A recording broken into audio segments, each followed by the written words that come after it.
The first human being who formulated the tactics of subversion was a Chinese philosopher by the name of Sun Tzu.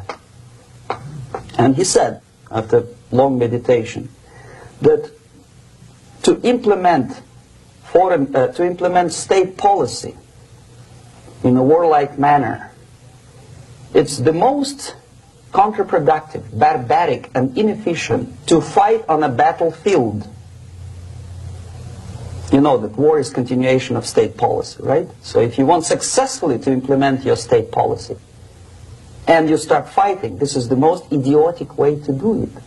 The highest art of warfare is not to fight at all, but to subvert anything of value in the country of your enemy, until such time that the perception of reality of your enemy is screwed up to such an extent that he does not perceive you as an enemy, and that your system, your civilization, and your ambitions look to your enemy as an alternative, if not desirable, then at least feasible. Better red than dead. That's the ultimate purpose, the final stage of subversion, after which you can simply take your enemy without a single shot being fired, if the subversion is successful. This is basically what subversion is. What subversion is, basically, it consists of 4 periods, time-wise. If we start from here and go this way, time, right? This is the beginning point.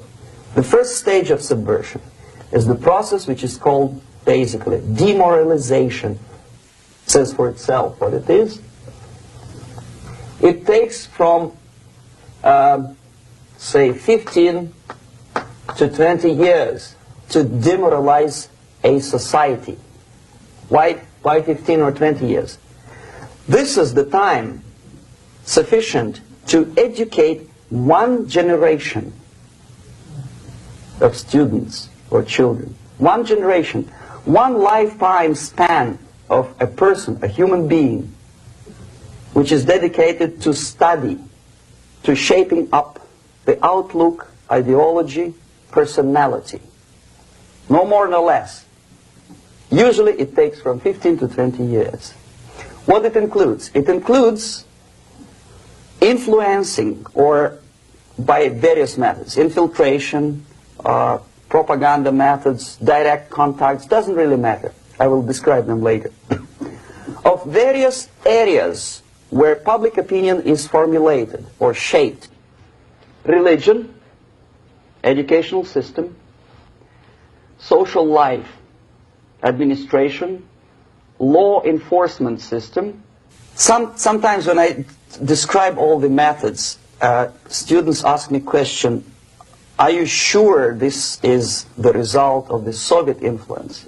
Not necessarily.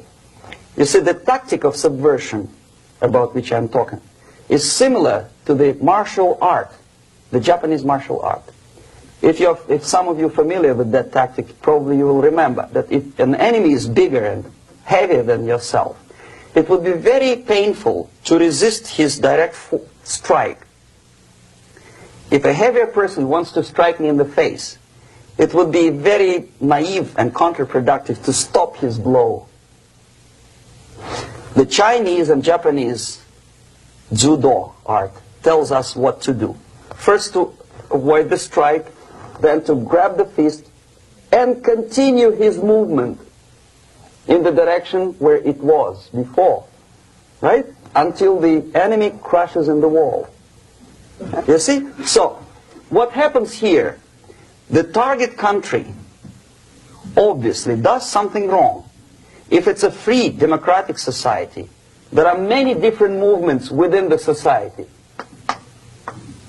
There are obviously, in every society, there are people who are against this society. They may be simple criminals, ideologically in disagreement with the state policy, conscientious enemies, simply psychotic personalities who are against anything.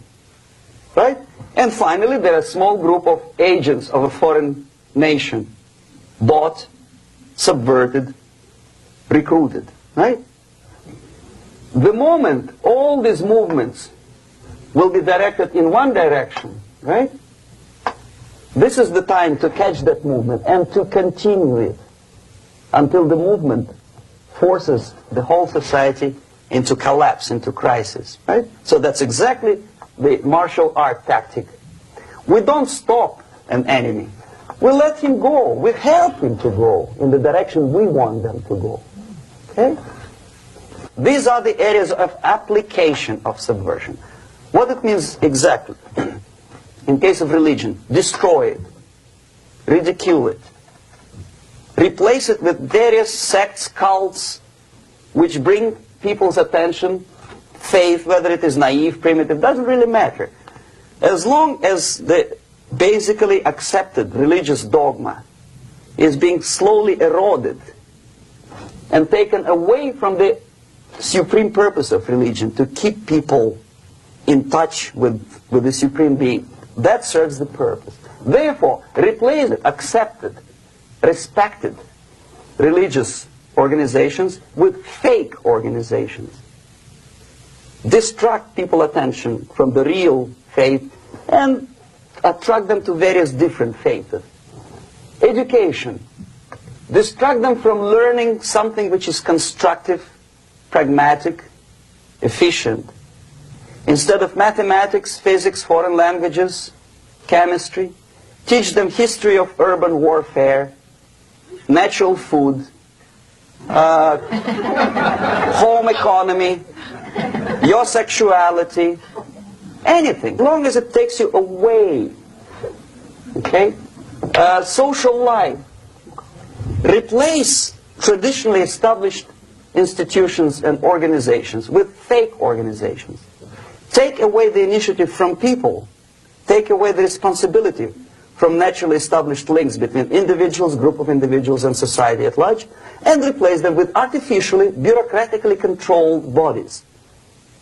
Instead of social life and friendship between neighbors, establish social workers institutions.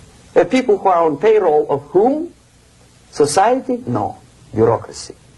Power structure. Okay. The natural bodies of administration, which are traditionally either elected by people at large or appointed by elected leaders of society, are being actively substituted by artificial bodies. The bodies of people, groups of people, whom nobody elected. Never. As a matter of fact, most of the people don't like them at all, and yet they exist. One of such group is media. Who elected them? How come they have so much power? Almost monopolistic power on your mind. They can rape your mind. But who elected them? How come they have a nerve to decide what is good and what is bad for the elected by you, president, and his administration? Who the hell are they? Power structure slowly is eroded by the bodies and groups of people who do not have neither qualification nor the will of people to keep them in power, and yet they do have power. The next step is destabilization.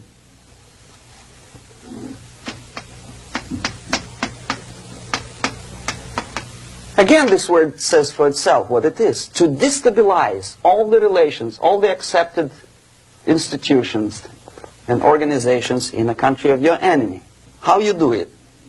You don't have to send a battalion of KGB agents to blow up bridges. No. You let them do it themselves. Here it's radicalization. On the stage of destabilization, we cannot come to compromise even within a family. The husband and wife couldn't figure out which is better. Husband wants his kids to eat at the table, and wife wants a child to roam around the room and drop food all over the floor. They cannot come to compromise unless they start a fight. It's impossible to reach a compromise, constructive compromise between neighbors. This stabilization process usually leads directly to the process of crisis. In case of developing nations, that's the area where I was active. The process starts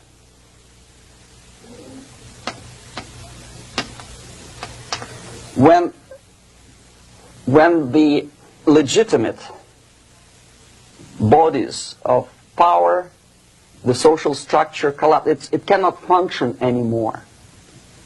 So instead, we have artificial body injected into society, such as non-elected committees. You remember I was talking about them here. Social workers who are not elected by people, media who are self-appointed rulers of your opinion, some strange groups which claim that they know how to lead society forward. They don't usually. All they care is how to collect donations and sell their own concocted ideology, mixture of religion and ideology. Here, we have all this artificial body claiming power. If the power is denied to them, they take it by force. In case of Iran, for example, all of a sudden we have revolutionary committees. What kind of revolution? There was no revolution yet, and yet they had the committees.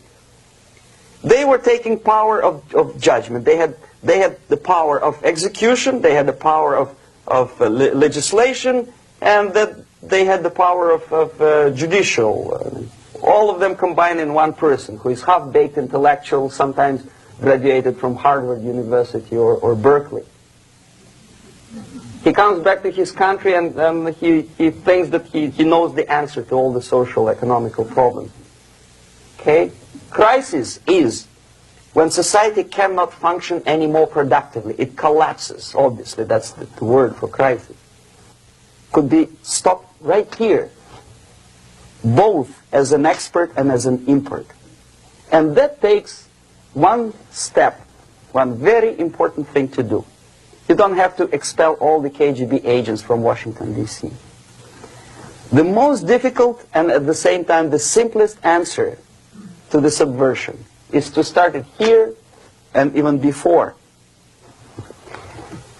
by bringing back the society to religion, something that you cannot touch and eat and put on yourself, but something that rules society and makes it move and preserve it.